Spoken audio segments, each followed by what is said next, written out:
रची है तो तुम माइक इधर से उधर क्यों खिसका रहे थे?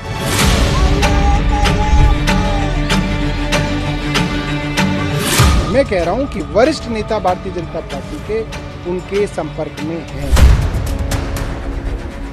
तो ये वीडियो साफ साफ दिखा देता है कि जो कुछ शिकायत में लिखाया गया वो सब सरासर झूठ। भ्रष्टाचार टू दुराचार टू दुष्प्रचार। आम आदमी पार्टी की राज्यसभा सांसद स्वाति मालीवाल ने दिल्ली के मुख्यमंत्री अरविंद केजरीवाल के पीए विभव कुमार के खिलाफ मारपीट और बदसलूकी के संगीन आरोप लगाते हुए मुकदमा दर्ज करवाया है। वहीं अपनी ही पार्टी के बीच छिड़ी इस जंग में आप विभव कुमार के साथ है।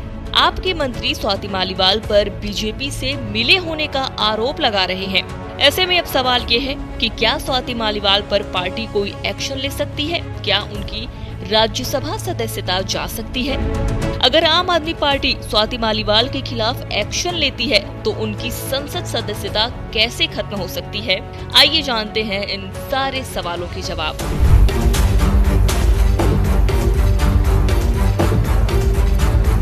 सबसे पहली बात ये कि संसद का सदस्य होना और किसी पार्टी का सदस्य होना दो अलग अलग बातें हैं।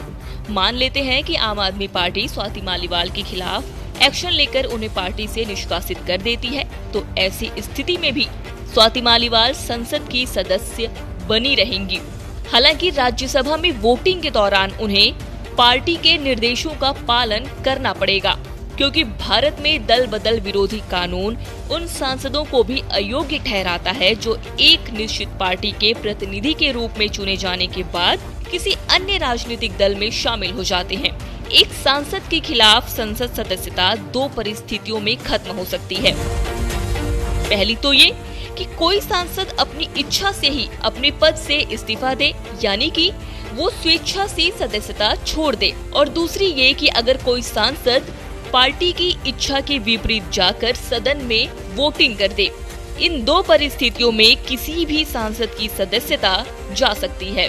कहने का ये मतलब है कि अगर किसी सांसद का कार्यकाल बचा हुआ है और दूसरे राजनीतिक दल में वो शामिल होना चाहता है, तो ऐसे में पहले उसे अपनी सांसदी से इस्तीफा देना होगा। कहने का ये मतलब है कि अगर स्वाति मालीवाल को आम आदमी पार्टी निष्कासित भी कर देती है, तो भी वो चाह कर भी किसी दूसरे राजनीतिक दल में शामिल नहीं हो सकती। इसके लिए पहले उन्हें अपनी राज्यसभा की सांसदी छोड़नी होगी। इसके साथ ही निष्कर्ष ये है कि आम आदमी पार्टी भी स्वाति मालीवाल से उनका राज्यसभा सांसद का पद नहीं छीन सकती है। वहीं स्वाति मालीवाल की गिरफ्तारी के मुद्दे पर दिल्ली की राजनीति काफी गरमाई हुई है। आम आदमी पार्टी और बीजेपी एक दूसरे के सिर आरोप मढ़ने में देरी नहीं कर रहे। उनके घर में घटना घटती है और वो मौन रखते हैं, वो चुप रहते हैं। अगर ये बात बीजेपी ने रची है तो तुम माइक इधर से उधर क्यों खिसका रहे थे? एक बार दाएं खिसकाए और चेहरा देखिए आपके, वो चेहरा अपने आप में बताता है। तो और महिलाओं के अपमान के बाद आपकी चुप्पी क्यों है? हमारे कभी नज़दीक भी नहीं आए, ना हमारी कभी बातचीत है, और हम तो छोड़िए हमारे पार्टी के भी, ये हमारा तरीका नहीं है। हम तो बड़े स्ट्रेट फॉरवर्ड लोग हैं, जो बात होती है वो होती है। इस तरीके से हम नहीं काम करते हैं। नड्डा साहब को मैं सुन रहा था, वे कह रहे हैं कि भारतीय जनता पार्टी का कोई नेता उनके संपर्क में नहीं है। मैं चुनौती देता हूं, उनके पास सारी की सारी एजेंसी हैं, उनके जितने भी व्हाट्सएप कॉल्स हैं, फेस टाइम कॉल्स हैं, देख लें।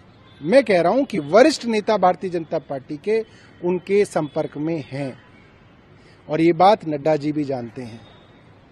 और जिस तरीके से उनको एसीबी के एक मामले के अंदर उनका मामला विचाराधीन है न्यायालय के सामने, मुझे लगता है कि उनके ऊपर पूरा दबाव भी भारतीय जनता पार्टी द्वारा बनाया गया होगा। उस केस के चलते भी काफी दबाव में होंगी। लेकिन अपने शब्दों से ये स्पष्ट है कि जिस समय का वो वीडियो है वो उस समय के बाद का है जहां पर वो क्लेम कर रही हैं कि उनके ऊपर हमला हुआ। लेकिन उस वीडियो को देखकर साफ साफ नजर आ रहा है कि स्वाति मालीवाल जी के ना कपड़े फटे हुए हैं, ना स्वाति मालीवाल जी दर्द से कराह रही हैं, ना स्वाति मालीवाल जी के सर पे चोट लगी हुई है। जो सारी बातें स्वाति मालीवाल जी ने अपनी शिकायत में कही हैं, जो स्वाति मालीवाल जी ने एफआईआर में दर्ज करवाई है, तो ये वीडियो साफ साफ दिखा देता है कि जो कुछ शिकायत में लिखाया गया वो सब सरासर झूठ है। आपने देखा होगा 13 से 18 मई का घटनाक्रम जो हुआ है। 13 मई सुबह 9 बजे जब यह घटना घटती है, स्वाति मालीवाल एक राज्यसभा महिला सांसद के साथ आम आदमी पार्टी के मुखिया और मुख्यमंत्री के निवास पर 13 मई से आज 18 में आ चुका है। इसमें आप देखें कि क्या क्या फेजेस हुए। 7 फेज के इलेक्शन है, इनका 4 फेज का रिस्पॉन्स है। ये रिस्पॉन्स क्या है? पहले साइलेंस, 72 घंटों तक साइलेंस रखना है। फिर साइलेंस के बाद थोड़ा सा एक्सेप्टेंस, जो संजय सिंह ने किया था, थोड़ा सा एक्सेप्ट कर देना है कि हाँ ये हुआ तो था, विभव कुमार ने किया तो था, अभद्रता की तो थी।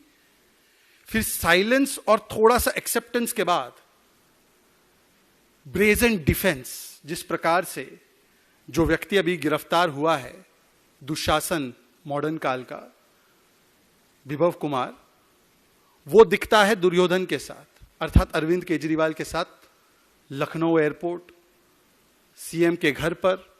मतलब कि जो थोड़ा सा एक्सेप्टेंस भी किया था, जिसमें कहा था हम सख्त कार्रवाई करेंगे, उसका कोई मतलब नहीं था। पूरा ब्रेजन डिफेंस किया जा रहा था इस व्यक्ति का, जिसने आधुनिक काल के चीरहरण को अंजाम दिया।